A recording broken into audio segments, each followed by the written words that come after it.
Hello everyone, welcome back to just needed. আজকে তোমাদের জন্য আরো একটি প্র্যাকটিস সেট নিয়ে চলে এসেছি জিকে, জিএস এবং কারেন্ট অ্যাফেয়ার্সে। তো চলো শুরু করা যাক আজকের ক্লাস। আজকের সেটের প্রথম প্রশ্ন, পৃথিবীর কোন শহর নিষিদ্ধ নগরী নামে পরিচিত? নিষিদ্ধ নগরী অর্থাৎ ফরবিডেন সিটি। তো সঠিক উত্তর হয়ে যাবে লাসা, অপশন বি। এটি কোথায় অবস্থিত? তিব্বতে। নেক্সট কোয়েশ্চেন, তরাইনের প্রথম যুদ্ধ কত সালে সংগঠিত হয়েছিল? সঠিক উত্তর হয়ে যাবে 1191 সালে, অপশন এ। এই তরাইনের যুদ্ধ কাদের মধ্যে হয়েছিল? মোহাম্মদ ঘুরি এবং পৃথ্বীরাজ চৌহান। মোহাম্মদ ঘুরি এবং পৃথ্বীরাজ চৌহান। এবং প্রথম তরাইনের যুদ্ধে পৃথ্বীরাজ চৌহান জয়ী হয়েছিল এবং মোহাম্মদ ঘুরিকে পরাজিত করেছিল। এবং কিন্তু দ্বিতীয় তরাইনের যুদ্ধে 1192 সালে মোহাম্মদ ঘুরি জয়ী হয়েছিল এবং পৃথ্বীরাজ চৌহানকে পরাজিত করেছিল। অর্থাৎ দুটো উল্টো প্রতিক্রিয়া এখানে ঘটেছিল, তো মনে রাখবে। নেক্সট কোয়েশ্চেন, ভারতের কোন শহর লেপার্ড ক্যাপিটাল অফ ইন্ডিয়া নামে পরিচিত? সম্প্রতি leopard capital of India tag পেয়েছে বেঙ্গালুরু। অপশন বি হয়ে যাবে এখানে সঠিক উত্তর। এটি হচ্ছে কর্ণাটকের রাজধানী।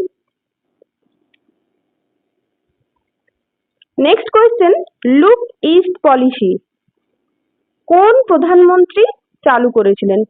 সঠিক উত্তর হয়ে যাবে পিভি নরসিংহ রাও। অপশন বি হয়ে যাবে এখানে কারেক্ট অ্যান্সার। তার সময় আর কি গুরুত্বপূর্ণ জিনিস ঘটেছিল?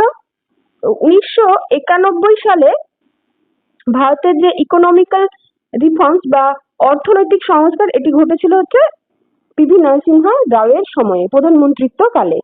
নেক্সট কোয়েশ্চেন, একটি গমনে অক্ষম প্রাণীর নাম কি? সঠিক উত্তর কি হবে? স্পঞ্জ। অপশন বি হয়ে যাবে এখানে সঠিক উত্তর।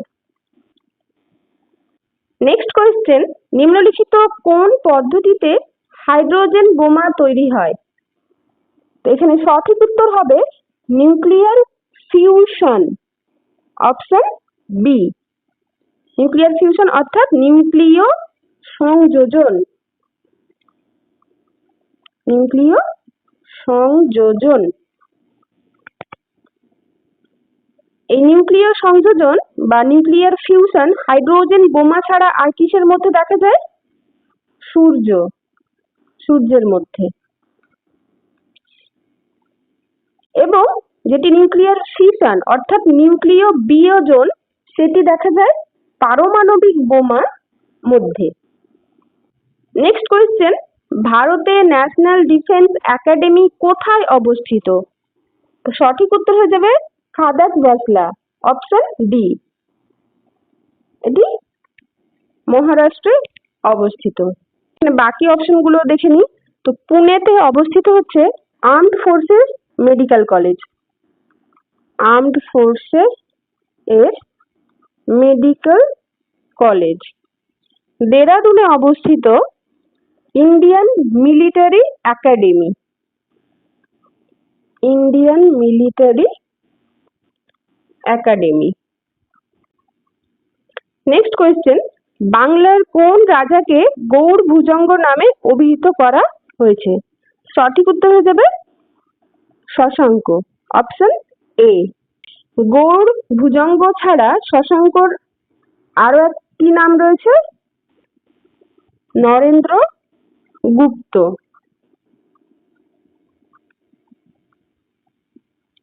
এবং এর রাজধানী কোথায় ছিল? গৌড়ের কর্ণ সুবর্ণে। নেক্সট কোয়েশ্চেন, ভারতের বৃহত্তম হিমবাহের নাম কি? সঠিক উত্তর হয়ে যাবে সিয়াচেন হিমবাহ। Option C. এটি 76 কিমি দীর্ঘ এবং এটি রয়েছে কারাকোরাম পর্বত শ্রেণীতে। কারাকোরাম পর্বত শ্রেণীতে।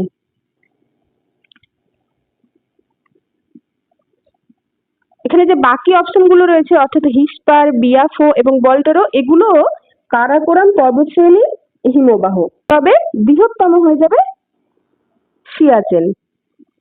নেক্সট কোয়েশ্চেন, একটি প্রাকৃতিক পলিমার নিম্নলিখিতদের মধ্যে কোনটি হবে?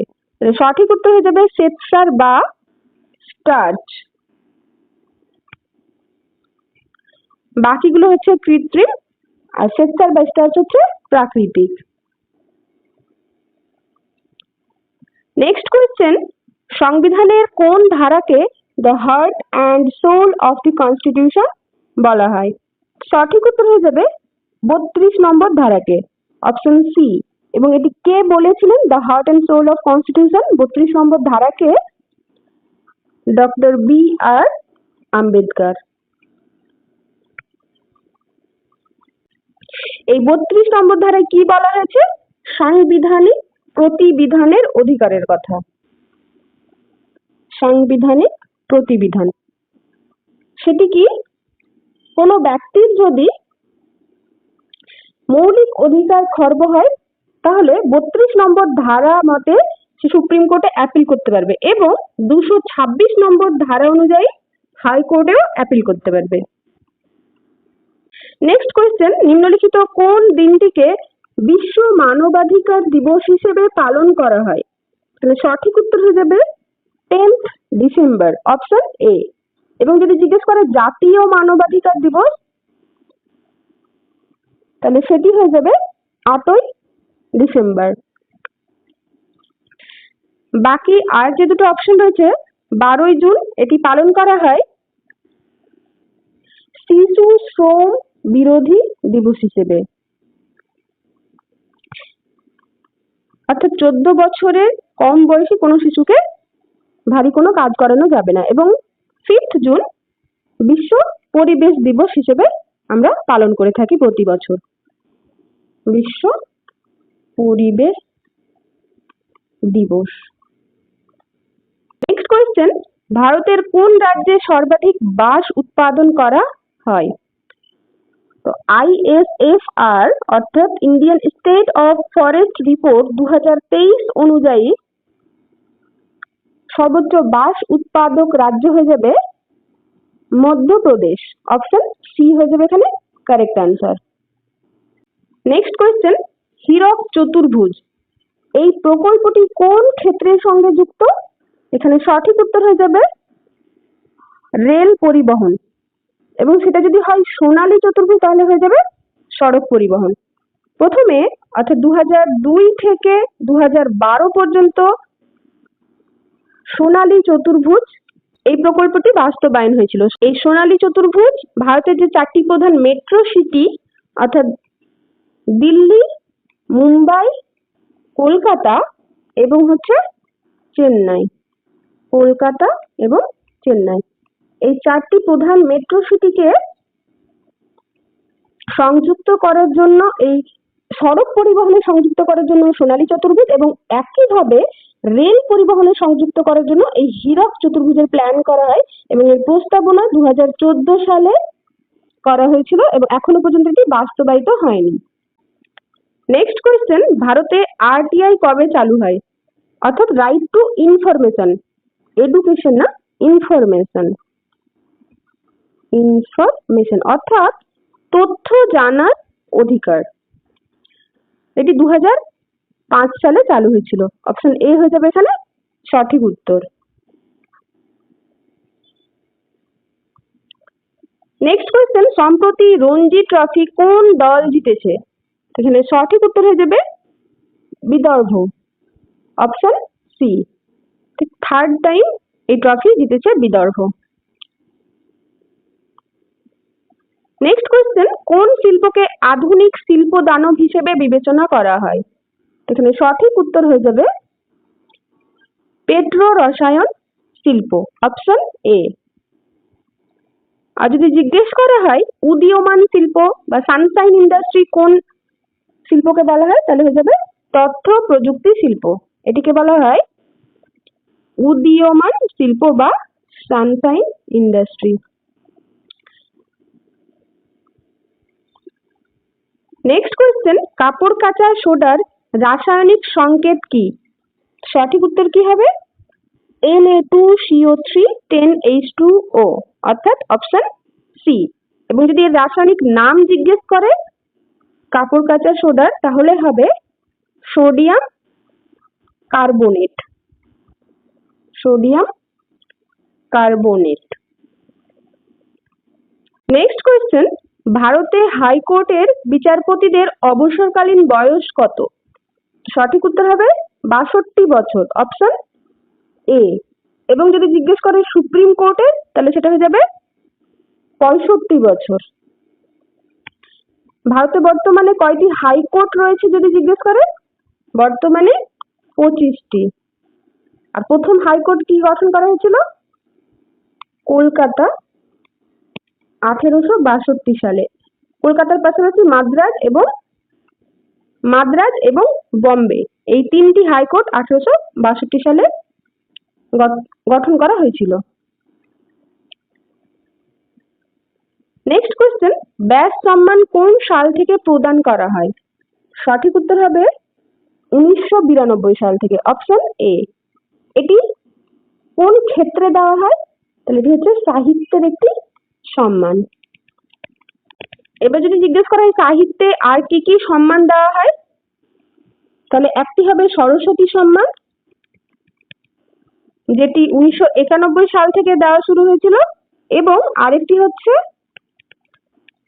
জ্ঞানপীঠ পুরস্কার, যেটিকে সাহিত্যের সর্বোচ্চ সম্মানও বলা হয়, এবং এটি দেওয়া শুরু হয়েছিল 1961 সাল থেকে। নেক্সট কোয়েশ্চেন, নিম্নলিখিত কোন ব্যক্তি ভারতের স্বাধীনতার সময় জাতীয় কংগ্রেসের সভাপতি ছিলেন? তো সঠিক উত্তর হবে জে.বি. Kripalani, option B. তাহলে 1947 সালের 15ই আগস্ট ভারত যখন স্বাধীন হয়েছিল, তখন ভারতের জাতীয় কংগ্রেসের অর্থাৎ আইএনসি এর সভাপতি ছিলেন জে.বি. কৃপালিনী। নেক্সট কোয়েশ্চেন, ভারতের বৃহত্তম বায়ু বিদ্যুৎ কেন্দ্র কোথায় অবস্থিত?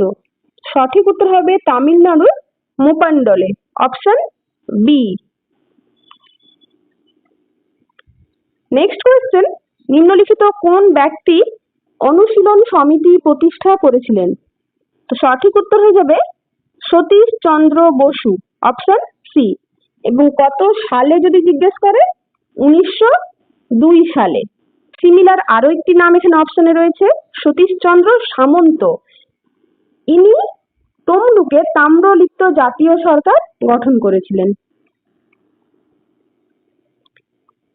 নেক্সট কোয়েশ্চেন, প্রথম প্রতিশ্রুতি, এই বইটি কে লিখেছিলেন? এই বইটি লিখেছেন আশাপূর্ণা দেবী, অপশন সি হয়ে যাবে এখানে সঠিক উত্তর। আশাপূর্ণা দেবী হলেন ফার্স্ট ফিমেল অফ ইন্ডিয়া যিনি সাহিত্যে জ্ঞানপীঠ পুরস্কার পেয়েছেন, অর্থাৎ প্রথম ভারতীয় মহিলা হিসেবে জ্ঞানপীঠ পুরস্কার পেয়েছেন।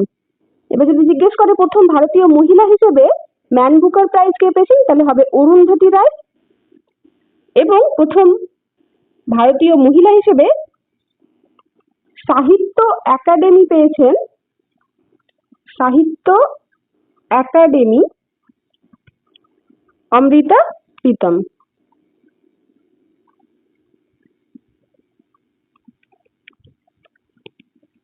নেক্সট, নিম্নলিখিত কোন তারিখে নৌ বিদ্রোহ শুরু হয়েছিল? সঠিক উত্তর কি হবে? 18ই ফেব্রুয়ারি 1946 সালে, অপশন এ হয়ে যাবে এখানে সঠিক উত্তর। এবং এটি কোন জাহাজে শুরু হয়েছিল যদি জিজ্ঞেস করে, তাহলে হয়ে যাবে তলোয়ার নামক জাহাজে। তো এই ছিল আজকের সেটের 25টি গুরুত্বপূর্ণ প্রশ্ন। এর আগে আরো তোমাদের জন্য বেশ কয়েকটি প্র্যাকটিস সেট করানো হয়েছে, তোমরা সেগুলো দেখে নেবে পরীক্ষার আগে। খুব গুরুত্বপূর্ণ প্রশ্ন বাছাই করে তোমাদের জন্য এই সেটগুলো তৈরি করা হয়েছে, এবং নেক্সট আরো অনেকগুলো সেট তোমাদের জন্য আমরা নিয়ে আসছি, তো তোমরা সঙ্গে থেকো। আজকে আসি, ধন্যবাদ।